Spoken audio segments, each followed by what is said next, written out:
Bienvenue sur Comme3Com, une production du blog wowcomcebo.fr. Aujourd'hui, on va explorer ensemble un sujet qui, je crois, nous concerne tous au quotidien. C'est cette bataille un peu permanente pour capter notre attention. On entend de plus en plus l'expression « économie de l'attention ». Alors, qu'est-ce que ça veut dire exactement? Bonjour. Alors, l'économie de l'attention, c'est l'idée que notre attention, notre capacité à nous concentrer, qui est limitée, faut le dire, Bien sûr. est devenue une sorte de ressource. Une ressource rare et donc précieuse.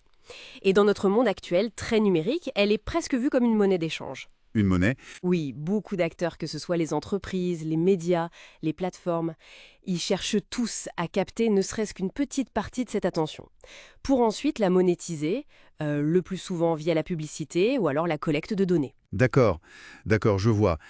On met notre temps de cerveau aux enchères, en quelque sorte.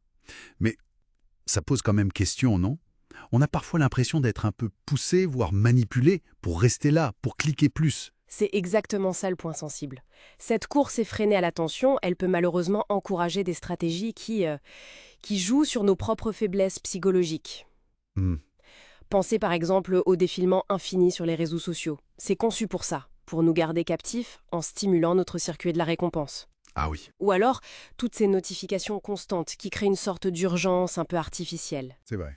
Et puis, il y a aussi les contenus qui vont privilégier le choc, l'émotion forte, parce qu'ils savent que ça capte plus facilement l'attention.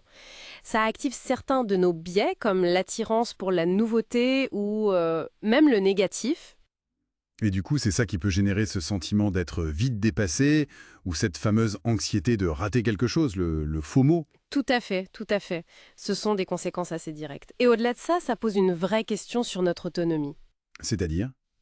Est-ce qu'on est vraiment libre de nos choix quand des systèmes sont optimisés pour nous hameçonner en permanence? Hmm, bonne question.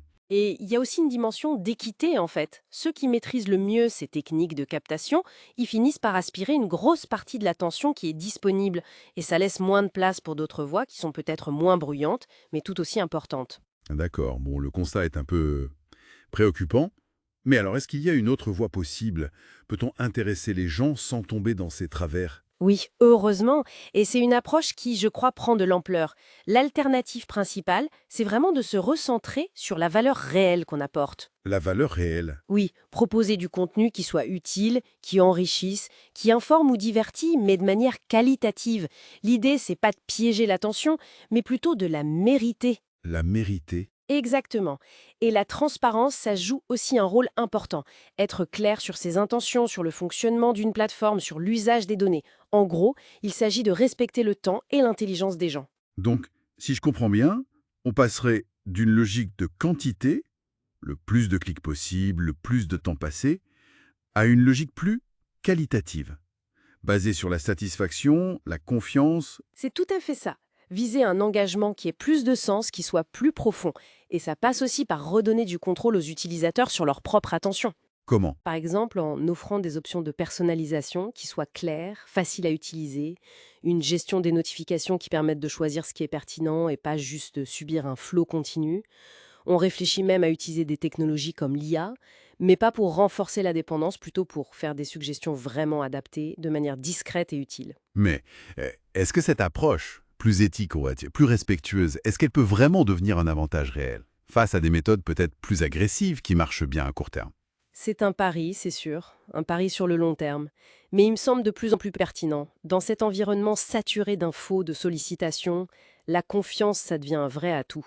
Mhm. Les gens sont de plus en plus conscients de ces mécanismes et un peu fatigués aussi de se sentir manipulés. Donc une marque, une plateforme, un créateur qui adopte des pratiques respectueuses, eh bien il construit une relation plus solide, plus durable. On pourrait parler d'évoluer vers une sorte d'économie de l'attention consciente. Consciente. Oui, où l'attention n'est plus vue comme une ressource qu'on extrait de force, mais comme un échange de valeurs où chacun y trouve son compte. C'est presque un don en fait que l'utilisateur choisit de faire parce qu'il estime que ça en vaut la peine. C'est une perspective vraiment intéressante. Ça change pas mal de choses. Et ça nous amène, nous aussi, à réfléchir à notre propre comportement, non? Comment on dépense notre attention chaque jour? Absolument.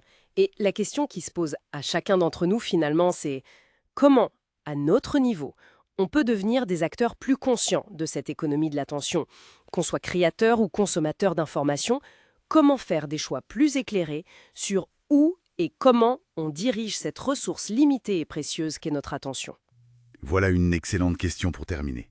Ça laisse matière à réfléchir. Rendez-vous au prochain épisode.